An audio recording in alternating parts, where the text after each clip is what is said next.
भारत अपनी अनोखी भौगोलिकता, जलवायु, सामाजिक और आर्थिक वजहों के कारण बाढ़, सूखा, भूकंप और जंगल की आग जैसे अनेक तरह के जोखिमों से घिरा रहता है, जो बड़े स्तर पर मानव जीवन को प्रभावित करती है।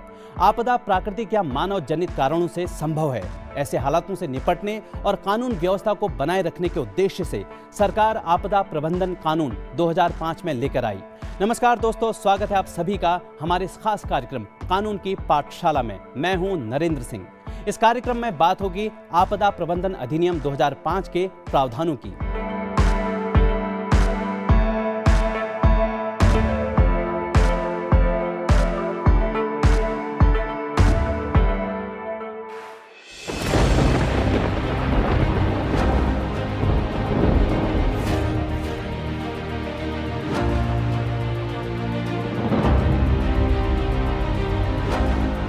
आपदा प्रबंधन अधिनियम का इस्तेमाल केंद्र सरकार किसी आपदा और उससे उपजे हालातों से निपटने के लिए करती है।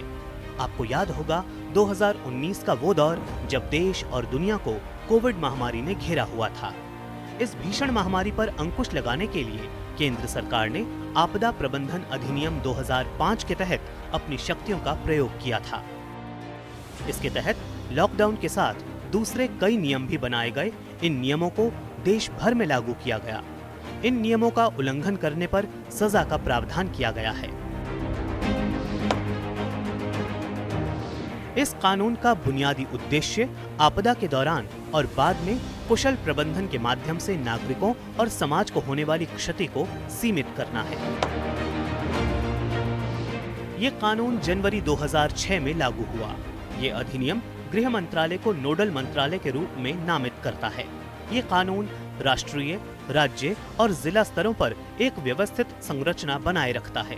इस अधिनियम में आपदाओं से निपटने के लिए कई प्रावधान किए गए हैं।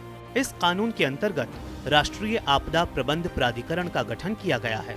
ये प्राधिकरण आपदा प्रबंधन कार्यों में समन्वय स्थापित करता है। ये प्रबंधन नीतियां, योजनाएं और दिशा निर्देश तैयार करता है। राष्ट्रीय आपदा प्राधिकरण के अध्यक्ष प्रधानमंत्री हैं। इसमें अधिकतम 9 सदस्य होते हैं। इस कानून के तहत जिला, राज्य स्तर पर भी प्राधिकरण बनाए जा सकते हैं। एक्ट की धारा 51 के तहत किसी सरकारी कर्मचारी को क्षति पहुंचाने वाले को 2 साल तक की कैद और जुर्माने का प्रावधान है। राहत सामग्री देते समय लिंग, जाति, समुदाय या धर्म के नाम पर कोई विभेद नहीं।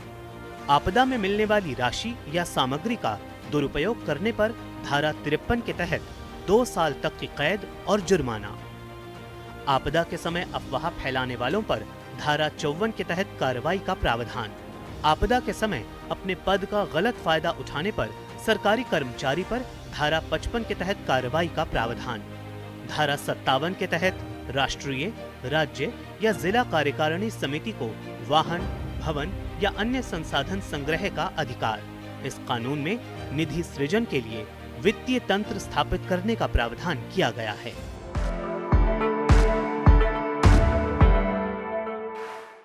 किसी ने प्रकृति के संदर्भ में क्या खूब कहा है, वो जो देती है तो गिनती नहीं, लेकिन जब वसूलती है तो सुनती नहीं।